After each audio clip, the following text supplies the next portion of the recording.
সবাইকে আসসালামু আলাইকুম। আপনারা সবাই কেমন আছেন? আশা করি ভালো আছেন। আমি একটু দেখাতে চাই, এই যে দেখুন, এটা কিন্তু লাউ গাছ। এই যে লাউ গাছ, এটা হচ্ছে আমাদের। তো এখন বিষয় হচ্ছে যে এখনও বর্তমানে এই লাউ গাছে লাউ ধরে আছে, আসলে কেউ খায় না আমাদের বরিশাল বৃহত্তম এলাকায়। কিন্তু এগুলা ঢাকার শহরে যে কোনো মফস্বল এলাকায় 60 টাকার থেকে 80 টাকার নিচে লাউ কিনতে পাওয়া যাচ্ছে না। তো আমি একটু দেখানোর চেষ্টা করছি। এই যে দেখুন, এই একটা লাউ হয়ে আছে। এই এই একটা, এটা কিন্তু ছোট লাউ। আমি আরও ভিতরের দিকে যাব, সেই দিকে কিন্তু আরও বড় লাউ রয়েছে। আপনারা যদি দেখেন, আসো এদিকে আসো, দেখাই।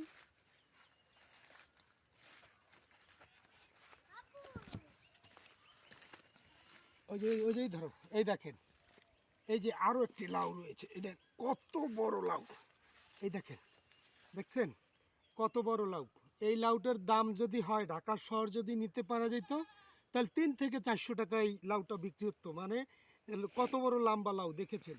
এই লাউও কিন্তু কেউ এখনও খাচ্ছে না। এই দেখুন, যেরকম ছোট বাচ্চাদের দোলনায় রাখে, সেইভাবে দোলনায় রাখা হয়েছে। এই যে দেখুন, আরও একটি লাউ রয়েছে, এই দেখেন।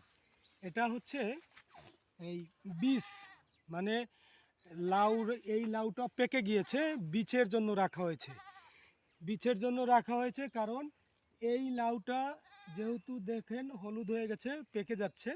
এই লাউটা সম্পূর্ণভাবে পেকে গেলে এটার বীজ সুন্দরভাবে বেছে রেখে দিবে। তারপরে আবার এইখান থেকে যে বীজগুলো বের হবে, সেই বীজগুলোই কিন্তু আবার পরবর্তীতে রোপণ করা হবে। তো আমি জানি না যে আপনাদের আসলে এই যে দেখুন, ভিডিওটি আসলে আপনাদের কেমন লেগেছে। তো জানি না, ভালো লাগারই কথা। সবাই ভালো থাকবেন, সুস্থ থাকবেন। সবাইকে আমার পক্ষ থেকে আসসালামু আলাইকুম।